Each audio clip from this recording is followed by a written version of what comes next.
The pre-employment program. Whilst having after-dinner drinks at a friend's house, a conversation emerged about near-death experiences, and at the moment of that experience, did you die but continued to live in a parallel world? Or in that parallel world the other you died in that same moment of your own near-death experience? Pretty deep for a pack of stoners. As each person told their story, my own memories come flushing back.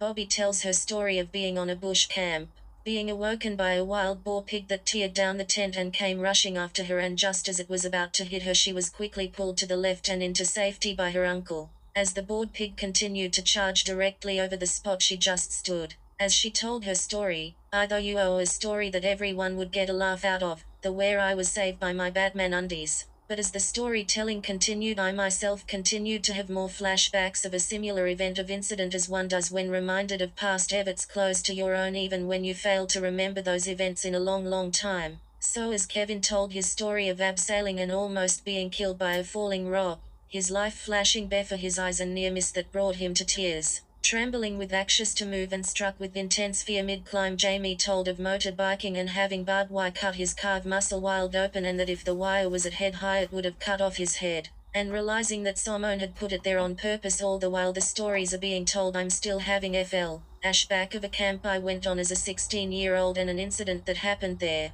And the more I thought about the camp, I realized how much I had forgotten. So it came to my turn to tell my near-death experience that may or may not have had an effect on the very reality I live in. Still having flashbacks of the camp and what actually happened. Why was I there? I begun with the event. So after the youth group had gotten bored with the climbing walls at the camp's indoor activity center, the tour guide described a game him and the other staff play when they too get bored of the usual climbing, and thus came the idea to climb as high as you could on the climbing walls out of frame, getting all the up to the rafters, then turn around, open your arms and fall backwards. As I did so, I instantly regretted it, falling away from the roof with force and momentum. Within only a few quick seconds the rope snaps tight, talking down, stretching with the downward force of my body. As the rope whipped tight, I feel the ground whoosh up from the back of my skull, my eyes fade to black and a metallic taste fills my mouth, as I lay there suspended for a second before coming back into consciousness. The game was stopped as I was told that I came so close to the concrete floor they thought I had died.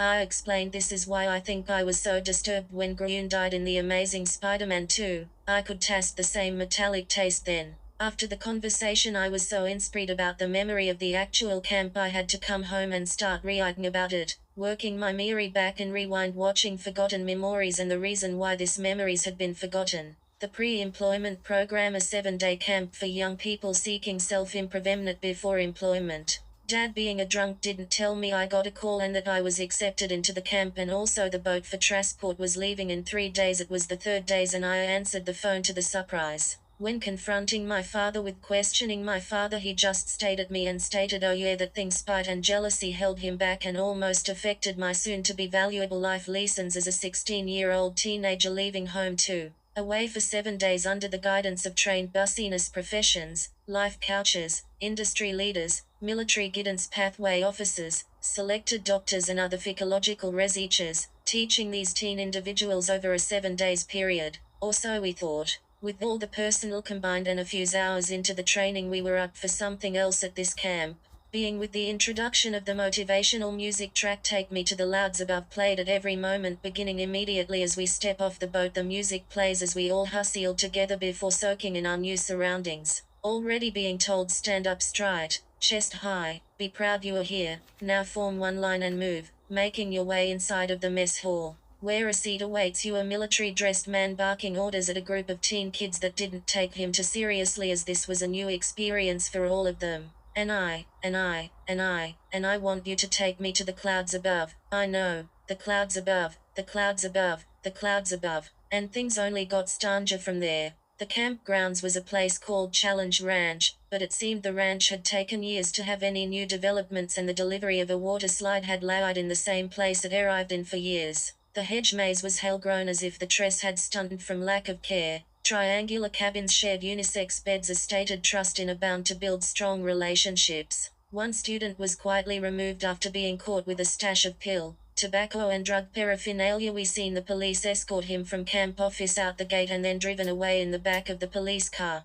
Other girls was warned when she went T1 trainer and asked to have a cigarette, just after an exercise. The trainer answered no sternly. Then she proceeded to go to the second trainer and asked, could I please have a cigarette, to the reply of, are going to let a plant rule your life? You asked mummy, you asked daddy, now what are you going to do? You want it so bad you have to ask two peoples, now, what are you going to do? Not have a smoke, she replied in a scared fragile voice. Do you want it? Yes. But it's she's interrupted by the trainer. Do you need it?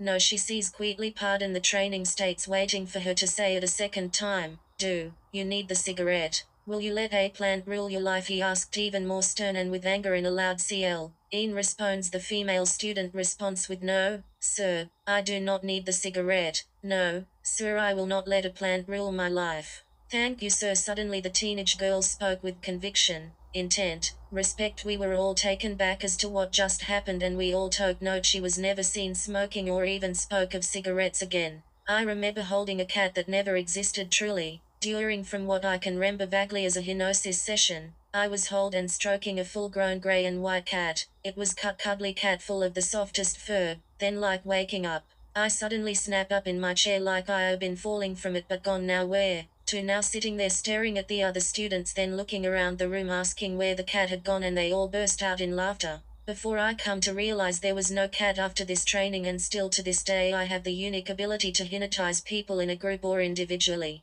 The card game was cool and stange, remembering images of random things and then guessing the next thing that is about to show up, at first finding spots and locations on a world map, then a land map, to a compound map, to blueprints, all to find someone or something, find places and people on a map with nothing physical. The students started to develop the ability to predict or read, preempt another student's thought or answer to a question. Formulating a way to work together, we found solutions, but one student was removed, brought back, and then removed for a final time, as stated, for his lack of contribution to the project S, meaning not just this one. We were simple told. Student 4471 Stu Jamison was not a successful candidate for the pre-employment program. Over the days and routine of the consistent themed music, we were becoming accustomed to the rush and routine of being capable students. These, as with the military side of things, increased, and the number of remaining students found their own strengths and abilities through the push of willpower and the ability to give 100% of yourself in that moment for that one thing. And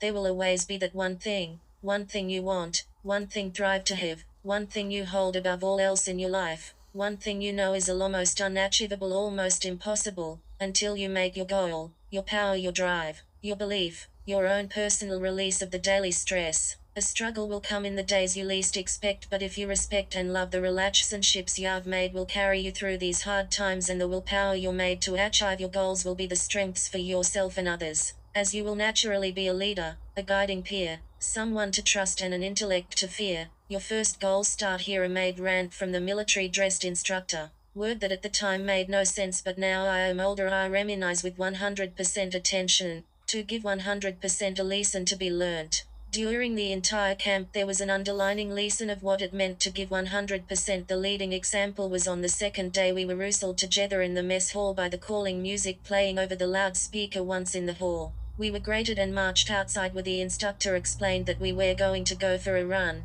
that this activity is an experiment. This experiment is to test yourself. We will be doing 2 rounds of the facility. This first round I want you to run, stop when you think you should, jog when you need to, take a break if you need, making your way back to this spot. So we did. Now this time I want you to run hard, run fast, run for your life, run at 100%, don't stop, no breaks, give it everything you can. This is for you, this is your 100%, this is your effort, show me what you're bringing, push it hard, push it fast, do you have it, can give it, 100%, let's go, 3, 2, 1, go, go.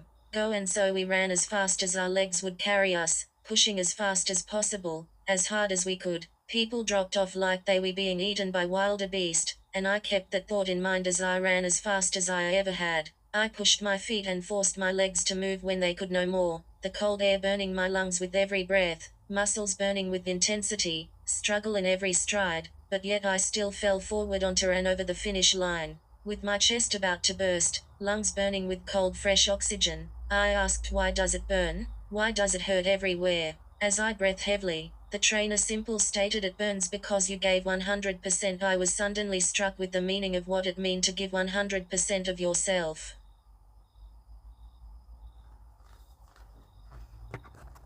Until next time.